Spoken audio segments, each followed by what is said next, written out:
Hi guys, Osmo here, and today I want to talk about the character I made with Consecrated Path. It's a Consecrated Path Chieftain. It uses a lot of cool concepts that I think might still work in the next league, and of course next league two-handed attacks and slams will be buffed, so it's good to figure out something that is good to play in that area. Obviously a lot of people are going to be playing Earthquake, Tectonic, all kinds of stuff, but I definitely like Consecrated Path because of the teleport and because of the potential to convert all of your damage to fire. So first of all, let's talk about the main concept of the build. Main concept is we're slamming, we are igniting. Every single time we're slamming, we're igniting. We have like 100% ignite chance, and the ignites spread. We're gonna have big AoE, and anything that we don't hit directly will get ignite proliferation through, for example, something like Fan the Flames. Ignites you inflict spread to other enemies within a radius of 15. I know that the support gem ignite proliferation is definitely increased by your increased AoE. I'm not sure about the Fan of Flames, definitely needs to be tested, and there are other items and mechanics that let you proliferate your ignites, but that's the basic concept. So for ignites, right, we want to scale ignites. How do you scale ignites? You need to scale fire damage, damage over time, ailment damage, elemental damage. The best source that I know of, like a generic source, is pretty much elemental overload, as well as debuffing the resistance of enemies, because elemental penetration, you can see here, for example, where do we have it? Damage with weapons penetrates 3% elemental resistance.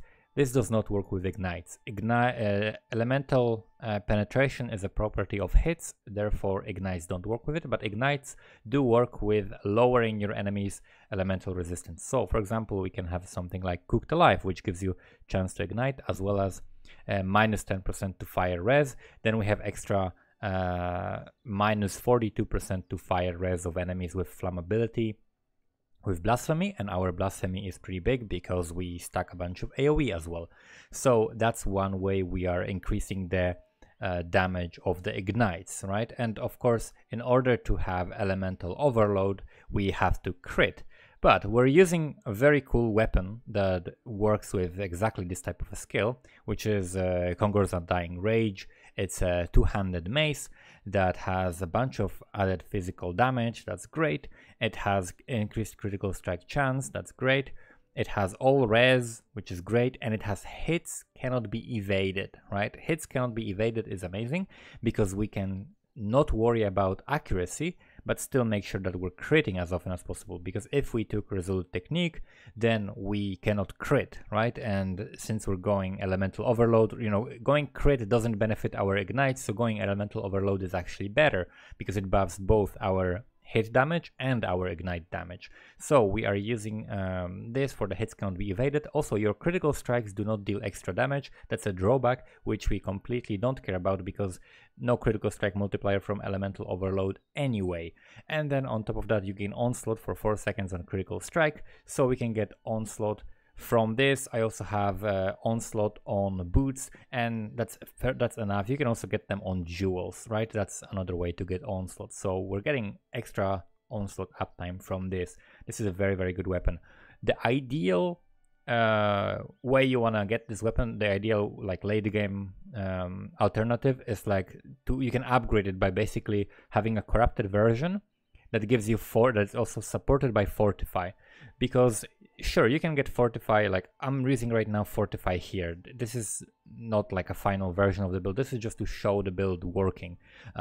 So you can at first start with Fortify because it does increase the damage of ailments caused by melee hits and all kinds of ailments, doesn't matter which ailments. So Ignite works with the Fortify here. But also you can get on a jewel notable that gives you Fortify, I think for 6 seconds on hit with a mace. So because we're using a mace, we can actually get a Fortify on a cluster jewel. And with that, you can free this socket if you find stronger, or if before you have a 6 links or whatever. But the best thing to do is to have like basically corrupted Corrupted, Conquers Undying Rage with Fortify support as an implicit, right? So that's what I would aim for. In terms of the other ways of scaling our ignites, Opal Rings are great because Opal Rings can give you... actually, I need to bless this one. So let's bless this one for the elemental damage that actually does matter. So the increased elemental damage is great on this. Also, Aspect of the Spider, that's another thing I have. Aspect of the Spider makes your enemies take more damage, and that works for all kinds of damage, including the damage over time from the ignites. So Aspect of the Spider is amazing here. Then we also have Herald of Ash, which this is more burning damage. I'm not sure if it applies to all your burning. I think it only applies to the maybe to the burning from Herald of Ash, but anyway, gives you more burning damage. And of course the flammability, right?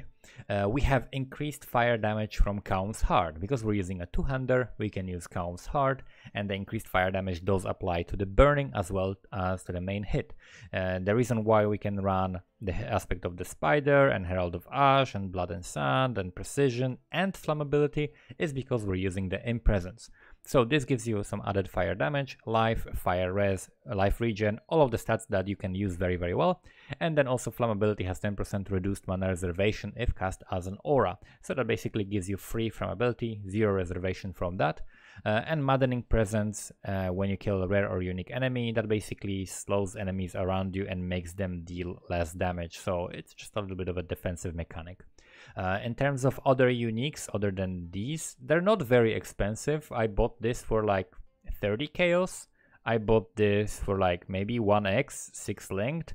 I bought this for like 50 chaos. This was also very, very cheap. Like, I don't know, it costs like 15 chaos because I buy like really good rolls, as you can see, max increased fire damage and so on. And I bought this for a few chaos as well. So these uniques are not expensive.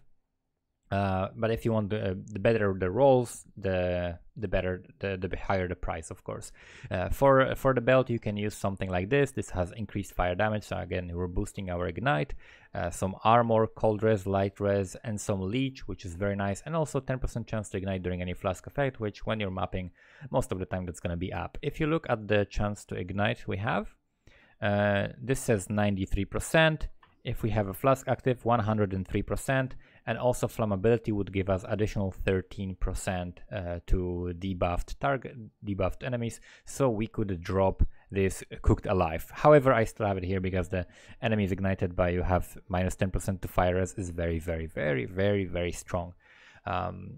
So in terms of other items, we have just gloves with life, res. I have my totem set up here, so I have +1 to socket melee gems, Third Ancestral War Chief benefits from that. Oh, another thing about gloves. Holy shit, there is an enchant from a normal lab that, is it the Word of Fury or something like that? The one that makes you throw your weapon and converts it to what is it called, to fire. Let me check quickly. I think I have it saved somewhere because this was such a huge yeah, Word of Fury. Word of Fury repeatedly fires a piercing projectile based on your weapon, converting some physical damage to fire. The projectiles form an arc in front of you. This is insane. If you can get that enchant, it will help you clear so much. It basically demolishes the mobs, 100% converted to fire. You ignite the mobs, and it just throws you, because your mace is really slow and high attack. This benefits you so much. So the glove enchant is actually huge on this build. Then we have some boots with basically life and res and movement speed. If you can get some chaos res on these items, because chaos res is the weakness of this build, chaos damage is the weakness of this build. So I have some, you know, not terrible chaos res because we're using a bunch of uniques. So this one doesn't have chaos res, but this and this and this does have chaos res. And also I'm using Atsiri's Promise so that I can have 56% chaos res when this is active. And also, yeah, Hrimnor's Resolve gives you another increased fire damage, and you cannot be chilled or frozen when you used fire skill recently, and Consecrated Path is a fire skill, so that definitely works. So that's when it comes to the items. For the flasks, just have a make sure that you have curse removal. I'm using the diamond flask because I want my crit chance to be a little bit higher so that I can reliably proc elemental overload. It almost doubles my crit chance. I have like 11.9 and with this I have like 20. So this is, I have a pretty decent elemental overload uptime with this. Atsiris Promise, Lion's Roar, because it does boost our damage. If you look at the, let me wait on for this. So 62, 74, and then when the flasks expire and when this expires, 50, right? So these flasks definitely boost your damage by a lot. The damage is still low. I'm still leveling a bunch of gems. Yes, I have some gems that are very high level, but also some gems that are like really low level, and also pulverize shits on your DPS, because the less attack speed is really punishing, and the attack speed is very painfully slow. However, it does make your slams so much bigger, and it helps you just have a bigger hits. So in terms of the passive skill tree, this is a very interesting thing. I went for Chieftain. I would consider also Slayer. I would consider also Juggernaut, but the Chieftain has the benefit of this, which gives you like extra damage every 10 seconds for 4 seconds, and conversion. If you don't do that, you basically can take Avatar of Fire. It only takes 3 points from here. It's not a big deal. Actually, this is probably what I'm gonna be taking later, so only would take 2 points. So that's not a big deal. This is great because the Ash really helps and the Leech really helps, but instead of that you could have, I think, Zoph's Heart or Zoph's Blood, whatever is the upgraded version, that gives you, covers enemies with Ash if they hit you, and also gives you the Avatar of Fire. So you could not be Chieftain, it doesn't have to be Chieftain. We get endurance charges whenever we use our Consecrated Path, 35% chance to get one, so you have 3 endurance charges when you're mapping all the time. And then we have chance to ignite, which is pretty big, and damage penetrates 15%, fire res, that's for hits, and fire damage over time multiplier, that's for ignites, right? And a bunch of life regen. This is pretty good ascendancy for this. I would definitely go with this ascendancy as in the beginning. But if you have a lot of budget, then different ascendancies like a Slayer would also work pretty well. In terms of the important things on the skill tree, so it's pretty tricky, but I'm thinking of cutting a lot of things for the cluster jewels. Cluster jewels can be really insane. I'm thinking of cutting things like, basically, especially like this. If you look at area, I picked up all of this mace area. All of this area here. I have like corrupted jewels that give you attack speed, max life, burning damage, area of effect, corruption, that's really good one. Here, more AoE, and then if we go up here, we got more AoE here for the maces, more AoE here, and more AoE here. Also, this is increased fire damage and area of effect. These are pretty good. This is a pretty good node. Not sure what to anoint yet. I definitely gotta figure out like a good anointment. Could anoint something like this, blast radius, right? 10% AoE, 20% area damage. Could anoint some big life somewhere like this. This would help with leech as well. There's a ton of good things to anoint that you can look around. You could anoint potentially, no, this is minimum endurance charges, not maximum endurance charges.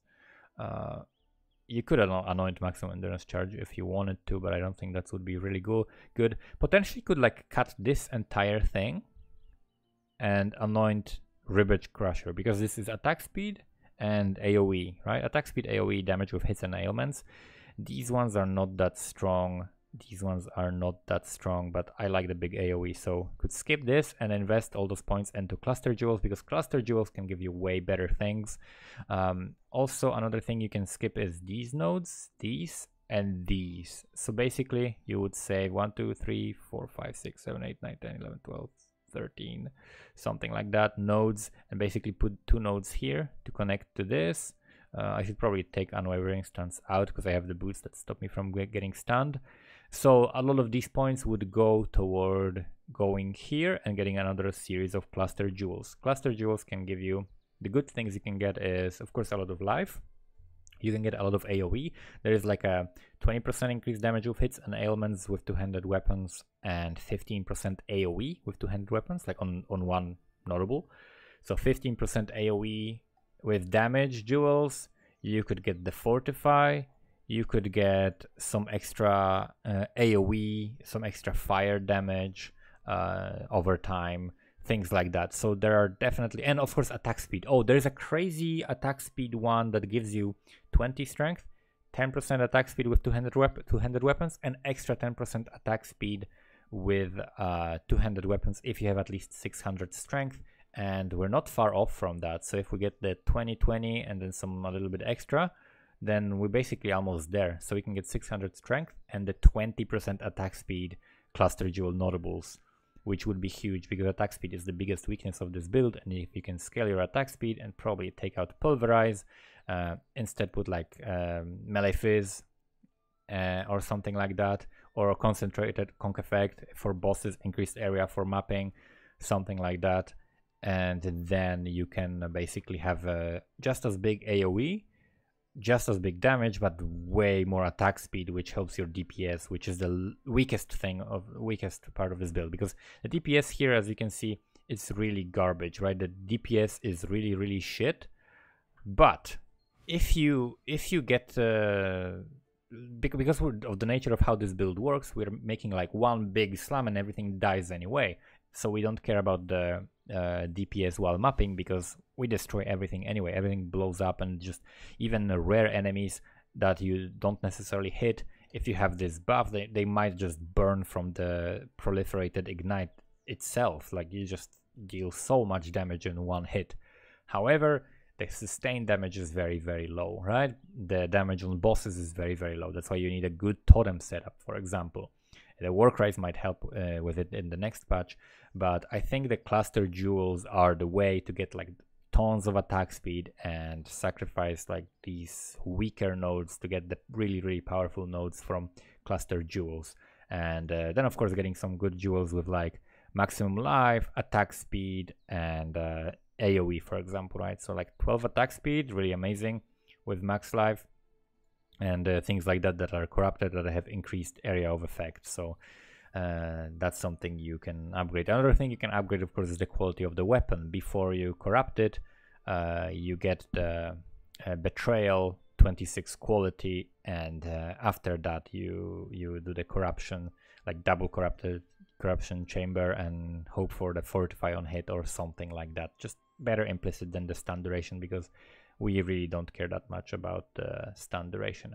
So that's it. This is the build. It's really fun to play once you get it rolling. Like in, for example, Blood Aqueducts, when I was using really old weapon, like really old weapon from like few acts before, it was still smashing. It was still very fun and quick.